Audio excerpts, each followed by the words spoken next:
Hey there, Hexers. This is Function here, bringing you episode 2 of What's the Pick? In the green corner, with a whopping 6 cost, is Jadiim. And in the purple corner, all the way from the lava caves of the underworld, is Uruunaz. So, in case you haven't guessed already, folks, today's scenario is what's your favorite win con with wings? What's my favorite dragon of both of them? Which one do I want to build with? Which one do I want to open pack one of a draft?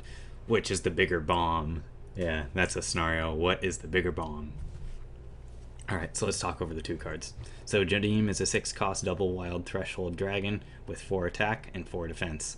Like most dragons, I would assume, it has flight, and when you play a non-resource card, Jadiim gets a permanent plus X, where X is that card's cost. Alright, let's talk about Uruunaz, and then we'll talk about the breakdown here. So Uruunaz is a 7 cost triple blood threshold dragon with 5 attack, 5 defense. Has flight, like I was saying, most dragons probably have it, and when Uruunaz or another troop enters play under your control, target champion buries cards from the top of their deck equal to the cost of that troop.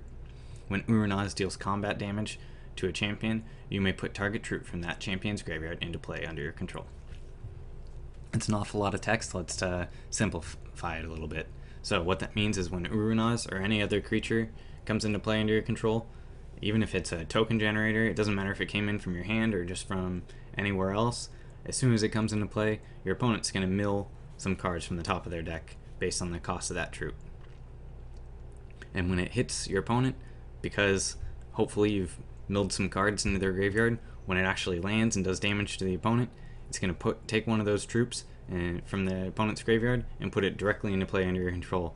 Not only does it do that, when you take that creature and put it into play under your control, it mills even that much more cards. It's definitely an interesting look at. But what does Jadiim have going for it? Well, potentially, with all the wild ramp there is, you could be playing Jadiim as early as turn 4, and we still have some spoilers left, so you might even be able to play it a turn sooner if we get really lucky. So what does that mean? You're playing it potentially on turn 4, turn 5, you play maybe a 4-drop. All of a sudden, Jadiim becomes a 8/8, smashes in for 8 damage onto your opponent's face. Turn 5 rolls around, or turn 6 rolls around, and you play another 4-cost card. We're keeping it realistic here. And all of a sudden it's a 12/12. Smash into your opponent's face. Well, guess what, folks? That's 20 damage. Boom, they're dead. So, my pick here is Jadiim. And it's because it ends the game so much more quickly, and it can come into play that much more quickly. Not only is wild the color of ramp, like I was already saying, but the difference between 6 cost and 7 cost is pretty huge, folks. Just because it costs 6 doesn't mean it's going to be coming out on turn 6. Just because it costs 7 doesn't mean it's going to come out on turn 7. Once you get that high, adding 1 more cost is adding like 2 or 3 more turns till it's actually going to be able to come out.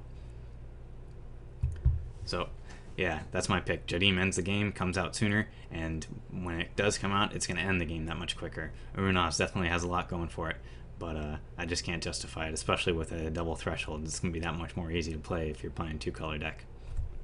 That's not to say they both couldn't be in the same deck. Who knows? Anyways, folks, that's the end of the What's the Pick. Go out there, support the other YouTubers, support the other people writing some great articles. The community is definitely building. Stay tuned for more What's the Picks and more videos throughout the rest of the week. Less fail, more function.